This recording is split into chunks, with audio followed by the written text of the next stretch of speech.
Neil from Essex out today to show you a very special mower, the Ferris IS6200.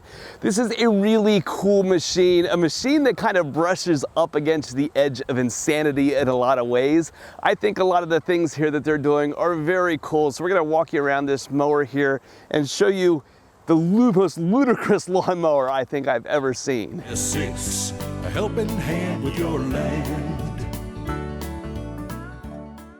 Sometimes it's really cool to see companies doing things simply because they can, right? Because of the things that are possible today, because of what can be engineered, kind of throwing, normal conventions and normal sanity out the window and making something awesome because they can. This mower is kind of that for me in the zero-turn mower space. The real heart of this machine is down here underneath this back hood, and it is a 48 horsepower Cat diesel.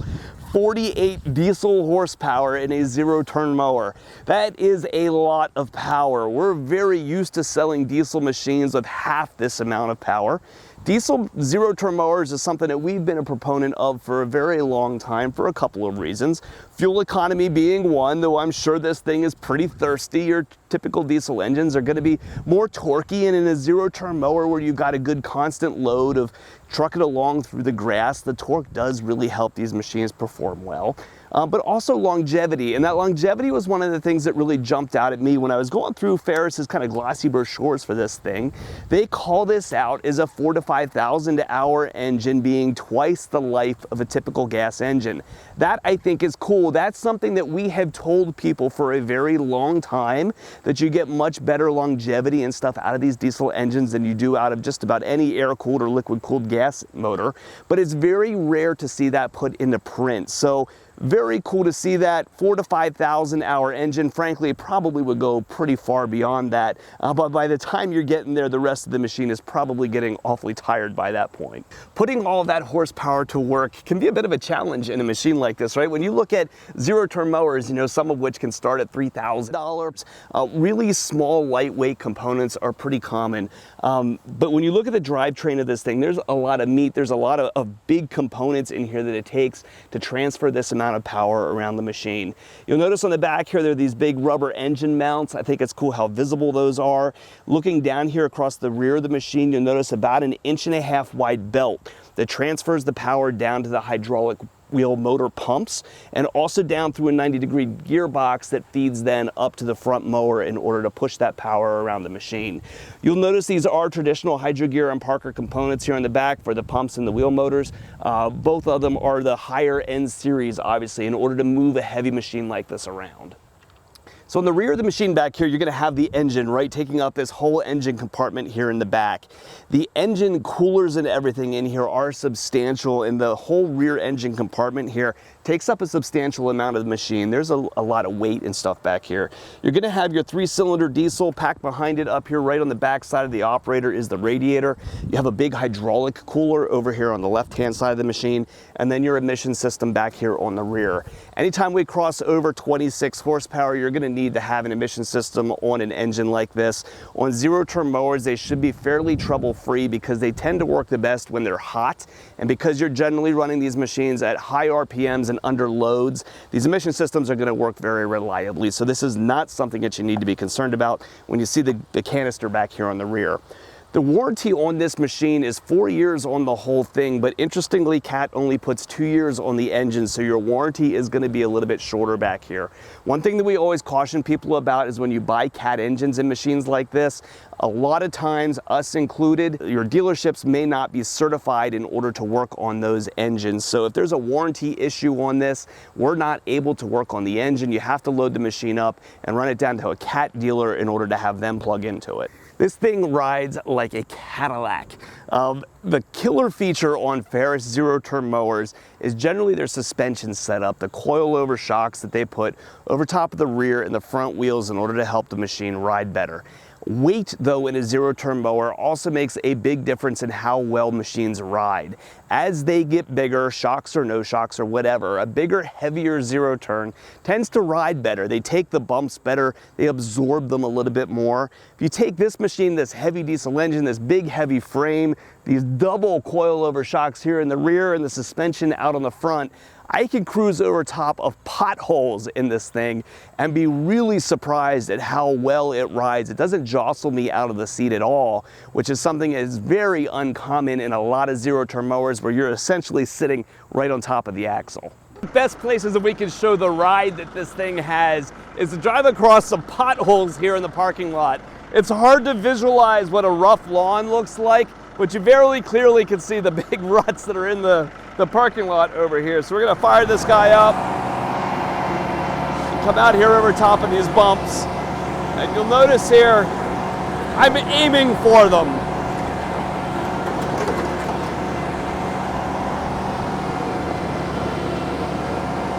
I mean, sometimes when you run over stuff like this, on zero turns where you're just sitting on the axle, I feel like it's gonna knock your teeth out. But this just glides over top of all these rough spots, especially these big ones down here. That suspension system is doing more for the machine than just giving you a smooth ride. If you look at the way they have this linkage set up right here, this is done in a way that when this wheel falls down into a hole, it's gonna push backwards on this rod, which goes through a little arm, turns that momentum the other direction and lifts your mower deck up. So as you're going along and this wheel is going up and down through holes, catching high areas, it's going to use this linkage in order to help keep that mower deck level the entire time, prevent scalping, and give you a little bit better quality cut. Now, in a machine of this caliber, surely when it comes to raising your mower deck up and down, you're not going to be bothered with a foot-operated pedal or a lever that you're going to pull to lift the weight of that mower deck. Of course not. This thing is going to have a hydraulically lifted mower deck. So as you're going along, when you want to lift that deck up, you simply reach down here with your foot and it hydraulically will raise that deck up until it goes into its locked position. Once you want to drop it back down again, you step on the pedal to lift it up off the stops, swing this lever out to the side, and it will slowly lower itself back down again. Changing the cutting height is just as easy while it's up. You're going to move this pin right here and drop it into any one of these holes in order to set your cutting height. A totally luxurious way in order to manage the cutting height on your zero turn. All of your operator information is found on this display over here on the right-hand side of the machine. It's going to give you things like your engine RPM, your engine hours, your PTO hours, tracking the amount of mowing time separately from your engine time. That's kind of cool. Has a clock on it so you know the time of day, shows you your engine RPMs, your battery voltages, everything that you could want to know diagnostically about that machine. It's got a row of buttons across the bottom down here that are going to allow you to do a couple of different things. The up and the down are going to raise or lower your engine RPM. There is no mechanical throttle on here. And then you have two quick buttons to either set the machine to idle or set it to max RPMs. I would have liked to see a little bit of adjustability in this display. I think they could have done a lot more with this machine by diving into the programming a little bit more. The idle RPMs, for example, are set at 1,000 for the engine, which is fine, but it vibrates a little bit down that low. And coming up just 100 or 200 RPMs really smooths things out a little bit. I would have liked to see maybe a user configurable idle speed, for example. Also notice that when I turn my mower deck on, it's not using these electronics to maybe lower the engine speed to take a little bit of the shock load off of the PTO clutch. That would have been a cool feature too. So neat diagnostic panel that they have on here, but I think they could have pushed that a little bit further on this class of machine. So that's a little bit on the Ferris IS6200 with its $30,000 price tag. This thing is on the expensive end of mowing, but I love the fact that they went through and just built the most awesome mower that they could, whether it's power or features or whatever. This thing checks a lot of boxes. It is really cool. We found a lot of people very willing to pony up for this thing to go out and get their work done and take care of their properties. Is it necessary? No. Is it absolutely incredible? Yes, absolutely is. I can't imagine how one of these things runs. I would love to be able to get it out and run it through some really thick, tall grass and see how this thing powers along. Unfortunately, here it's the end of September. We just don't have the grass conditions in order to really be able to put it to work in any way that's going to be able to stress this engine. So maybe check back with this, subscribe to the channel here, and come springtime, we'll look for some kind of absurd situations that we could put this thing into. Let me know down in the comments if you have any ideas.